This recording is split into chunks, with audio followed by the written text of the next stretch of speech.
지난 페이지 2과 예배에 대해서 강의하도록 하겠습니다. 자, 첫 번째 예배의 정의. 예배의 정의에 보면 하나님과 만남이라고 이렇게 썼잖아요. 구약 시대에는 인간이 하나님을 만날 수 있는 방법이 없었어요. 죄를 가지고 있어서 이 거룩하신 하나님을 만날 수가 없었는데, 하나님이 허용하신 것 중에 하나가 제사를 드릴 때 먼저 나를 정결하게 하는 의식을 치르고 하나님을 만날 수 있는 방법이 생긴 거예요. 그래서 제사가 굉장히 중요했던 거예요.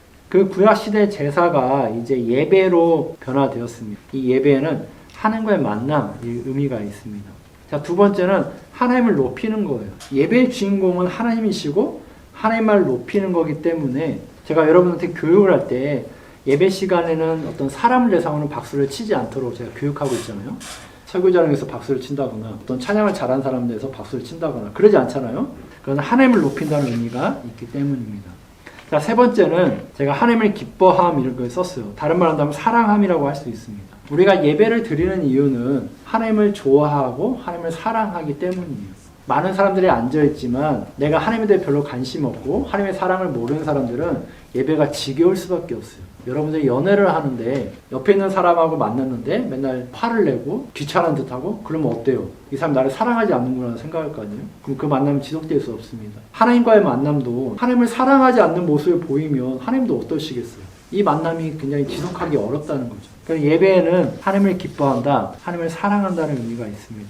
창세기에 보면 가인과 아벨의 제사가 나오잖아요. 여러 가지 얘기를 할 수 있겠지만 가인과 아벨의 차이는 하나님을 얼마나 사랑하냐의 차이라고 생각이 듭니다. 정말 하나님을 사랑하는 사람은 예배를 드리기에 노력하지만 하나님을 사랑하지 않는 사람은 예배 현장에 있지만 그가 예배하지 않는 거예요. 그래서 가인의 제사를 받지 않으시는 모습이 나옵니다. 예배란 무엇이냐라고 할 때 그것은 하나님을 기뻐하는 것이고 사랑하는 것이다, 이렇게 말할 수 있습니다. 자, 2번 예배의 3요소. 예배는 세 가지가 있어야 한다고 생각이 들어요. 이것은 제가 만든 이론인데, 자, 첫 번째는 예배의 임재, 하나님의 임재. 우리가 예배를 굉장히 간절하게 드리고 열정적으로 드렸는데 만약에 예배에 하나님이 안 계시다면 이 예배가 성립할 수 있습니까? 하나님이 이 자리에 없으면 그것은 예배가 된 게 아니에요. 결혼식을 하는데 신랑이 없어. 신랑의 부모나 신부의 부모가 없어서 결혼식은 성립이 됩니다. 하객이 없어서 결혼식은 성립이 돼요. 그런데 신랑이 없어요, 그 자리에. 아니면 신부가 없어. 이 잔치의 주인공이 빠지면 그 잔치는 성립하지 않는 거예요. 근데 예배는 좀 이중적인 모습이 있어요. 이 예배는 하나님이 우리를 초대하세요. 또 한편으로는 우리가 하나님을 초대해요. 예배 순서에 보면 예배 부름이라는 순서가 있어요. 그것은 하나님이 우리 인간을 예배로 초대하시는 거예요. 또 하나는 하나님의 임재를 기원하는 시간도 있어요. 어떻게 보면 상충되기도 하고 그렇지만 이 두 가지 원리가 다 있어요. 하나님의 임재와 관련해서 이런 이중적인 모습이 있습니다. 자, 두 번째는 예배자가 있어야 하는 거예요. 예배자. 하나님이 여기 임재해 계시는데 사람이 없다면 이것은 예배라고 하지는 않아요. 당연히 하나님이 계시고 그 하나님을 높이는, 하나님을 찬양하는 사람들이 있어야 돼요. 자, 예배자는 몸이 와 있어야 되죠. 물론 요즘에는 이제 매체가 발달해서 이렇게 멀리서 예배를 드릴 수 있지만 일단은 몸이 와 있어야 돼요. 그 다음에 마음이 와 있어야겠죠. 우리가 예배를 드리는데 몸은 와 있는데 예배 끝나고 뭐 할까, 뭘 먹으러 갈까, 누구랑 만날까 이런 걸 생각한다면 지금 이 사람은 예배를 드리고 있는 거 아니에요. 하나님 우리의 마음까지도 보시니까 이 사람이 몸이 와 있다고 해서 너는 예배자다 라고 말씀하시지 않는 거예요. 너의 마음은 어디냐라고 얘기하시는 거예요. 그러면서 너희는 내가 예배를 드렸다고 생각하는데 아니다라고 말씀하시잖아요. 이 예배가 성립하려면 예배하는 사람, 예배자가 있어야 되는데 그 사람의 몸과 마음이 있어야 한다. 자, 세 번째는 하나님의 말씀이에요. 그러니까 예배가 하나님과의 교제인데 그것을 어떻게 알 수 있어요? 어떤 사람은 나 마음으로 하나님의 임재를 느꼈어. 이런 주관적인 감정일까요? 그 예배에 하나님이 임재하셨다는 것을 객관적인 지표가 이 하나님의 말씀이에요. 왜 예배에서 하나님의 말씀이 제일 중요하냐라고 하면 그건 하나님의 임재를 상징하는 것이다. 예배 가운데 하나님의 말씀이 없는데 그걸 예배라고 부를 수는 없는 거예요. 설교라는 형태가 아니라 하더라도 내가 성경을 펴놓고 묵상을 한다면 그건 예배라고 말할 수 있는 거예요. 하나님의 말씀이 있으니까. 그래서 예배의 3요소를 얘기한다면 하나님의 임재, 예배자, 하나님의 말씀 이렇게 얘기할 수 있습니다. 자, 3번 예배의 장소. 자, 여러분의 예배 장소 어딘가 한번 나눠볼까요? 우리 예린 자매부터. 저는 집에서 혼자 말씀 묵상하고 또 기도하는 시간을 가지는데 그곳이 저의 개인적인 예배 장소라고 생각합니다. 저도 거실에 컴퓨터가 있어서 요새 가족들과 함께 모여서 컴퓨터에서 말씀을 들으면서 예배를 드렸는데 그 장소가 예배의 장소가 아닌가 생각합니다. 저도 교회에서 예배를 드리거나 아니면 교회에서 할 수 없을 때는 집에서 드립니다. 일단은 먼저는 교회고요. 말씀과 기도할 수 있는 장소라면은 예배의 장소가 아닐까라는 생각이 들고 제 개인적으로는 집에서 집 제 방이요. 교회와 말씀과 기도가 있다면 어디든 가까이 오지 마. 끝. 다음 이렇게 해서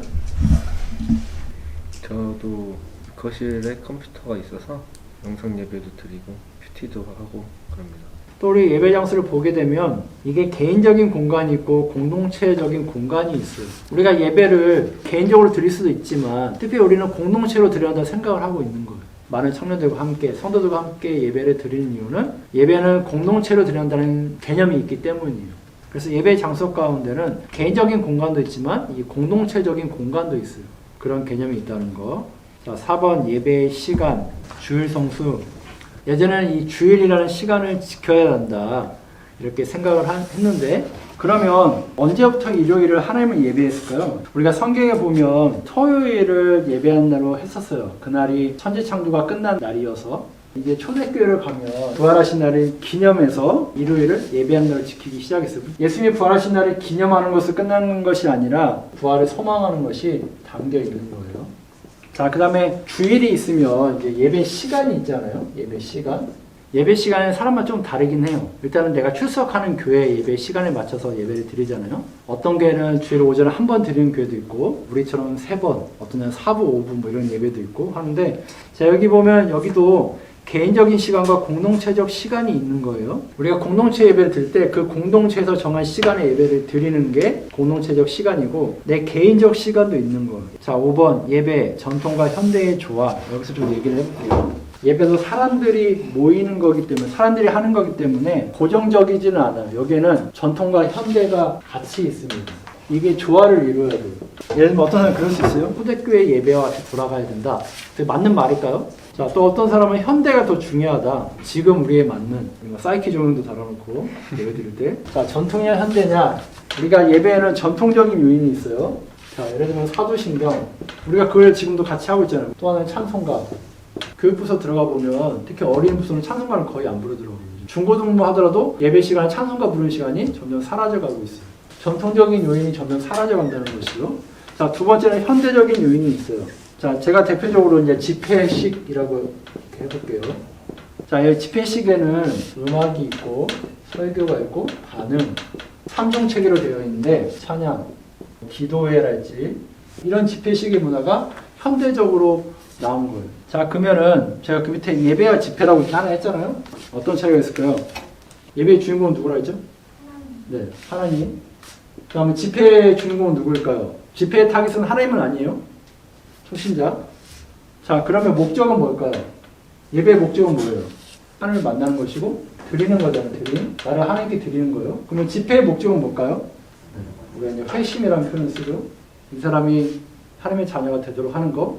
예배는 타깃이 하나님이고 나를 하나님께 드리는 거라면 이 집회는 초신자를 불러가지고 그 사람이 회심하도록 하는 겁니다. 자, 근데 집회는 또 두 개로 나눠볼 수 있어요. 타깃이 초신자가 있다면 기신자도 있어요. 목적이 뭘까요? 신앙, 고양. 신앙을 더 올리는 거예요. 우리가 부흥회나 수련회는 기존의 신자가 신앙이 더욱더 뜨거워지게, 더욱더 신앙이 높아지게 하기 위해서 이런 집회를 합니다.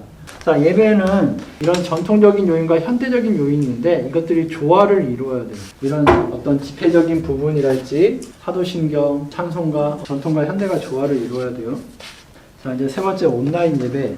올해 들어서부터 특히나 한국을 비롯해서 전 세계적으로 이 온라인 예배에 대해서 이제 고민을 많이 하고 진행하고 있습니다. 제가 온라인 예배를 어떻게 활용할 것인가 이걸 세 가지로 한번 정리해 봤어요. 자, 일단은 부득이한 상황에 사용한다. 예를 들면 내가 입원해 있다.